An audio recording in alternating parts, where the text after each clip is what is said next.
ನಮಸ್ಕಾರ, ಡಾಕ್ಟರ್ ಆಂಜನಪ್ಪ.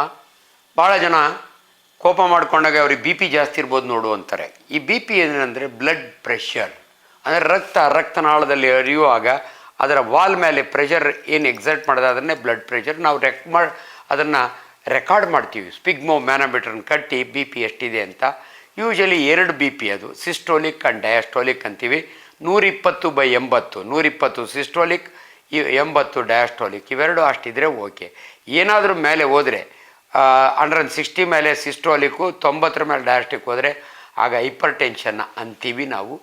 ಇದು ನಿಮ್ಗೇನಾದರೂ ಆ ರೀತಿ ಬಿ ಪಿ ಇದ್ದರೆ 3 ಸಾರಿ ರೆಕಾರ್ಡ್ ಮಾಡಿಸ್ಕೋಬೇಕು. ಪ್ರಿಫರಬಲಿ ನಿಮ್ಮ ಫ್ಯಾಮಿಲಿ ಡಾಕ್ಟ್ರು, ಇಲ್ಲ ಅಂದರೆ ಫಿಸಿಷಿಯನ್ನು, ಇಲ್ಲದ್ರೆ ಕಾರ್ಡಿಯಾಲಜಿಸ್ಟು. ಯಾಕೆ ಬಿ ಪಿನ ತಿಳ್ಕೋಬೇಕು, ಕಂಟ್ರೋಲ್ ಮಾಡಬೇಕು ಅಂದರೆ ಹೈ ಬಿ ಪಿ ಇರೋರಿಗೆ 3 ಇಂಪಾರ್ಟೆಂಟ್ ಕಾಂಪ್ಲಿಕೇಶನ್. ಒಂದು ಸ್ಟ್ರೋಕ್ ಆಗುತ್ತೆ, ಇನ್ನೊಂದು ಹಾರ್ಟ್ ಫೇಲ್ಯೂರ್ ಆಗುತ್ತೆ, ಯಾಕಂದರೆ ಕಾರ್ಡಿಯೋಮೆಗಲಿ ಆಗಿ. ಸೊ ಎಲ್ಲೋ ಒಂದು ಕಡೆ ಬ್ರೈನಲ್ಲಿ ಬ್ಲೀಡಿಂಗ್ ಆಗೋದ್ರಿಂದ ನಿಮಗೆ ಸ್ಟ್ರೋಕ್ ಆಗುತ್ತೆ. ಹಾರ್ಟ್ ಅಟ್ಯಾಕ್ ಆಗೋದು ಜಾಸ್ತಿ ಇರುತ್ತೆ.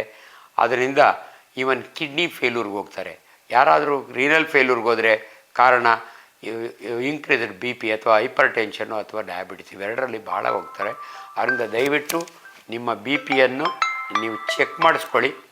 ಫ್ಯಾಮಿಲಿ ಹಿಸ್ಟ್ರಿ ಇರುತ್ತೆ, ಕೆಲವು ಫ್ಯಾಮಿಲಿ ಒಳಗೆ ಬಿ ಪಿ ರನ್ ಆಗ್ತಾ ಇರುತ್ತೆ, ತಾತನಿಗಿರುತ್ತೆ, ಮಗನಿಗೆ ಬರ್ಬೋದು. ಆ ರೀತಿಯಿಂದ ಅದರಿಂದ ನಿಮ್ಮ ಲೈಫ್ ಸ್ಟೈಲು ಆದಷ್ಟು ಕೊಲೆಸ್ಟ್ರಾಲ್ ಕಡಿಮೆ ಇರಲಿ, ಜಂಕ್ ಫುಡ್ನ ಕಡಿಮೆ ತಿನ್ನಿ, ಸೊಪ್ಪು ತರಕಾರಿ ಜಾಸ್ತಿ ತಿನ್ನಿ, ವಾಕಿಂಗ್ ಮಾಡಿ, ಎಲ್ಲೋ ಒಂದು ಕಡೆ ಸಮಾಧಾನವಾಗಿ ಯೋಗ ಮಾಡಿ, ದೇವರ ಧ್ಯಾನ ಮಾಡಿ. ಈ ರೀತಿಯಾಗಿ ಬದುಕೋದ್ರಿಂದ ಲೈಫ್ ಸ್ಟೈಲ್ ಮಾಡಿಫಿಕೇಷನ್ ಅಂತೀವಿ, ನಿಮ್ಮ ಬಿ ಪಿ ಕಡಿಮೆ ಆಗುತ್ತೆ. Thank you. ಲೈಕ್ ಮಾಡಿ, ಶೇರ್ ಮಾಡಿ, ಸಬ್ಸ್ಕ್ರೈಬ್ ಮಾಡಿ. ನೋಡ್ತಾ ಇರಿ ರಿಯಲ್ ಬೆಂಗಳೂರು.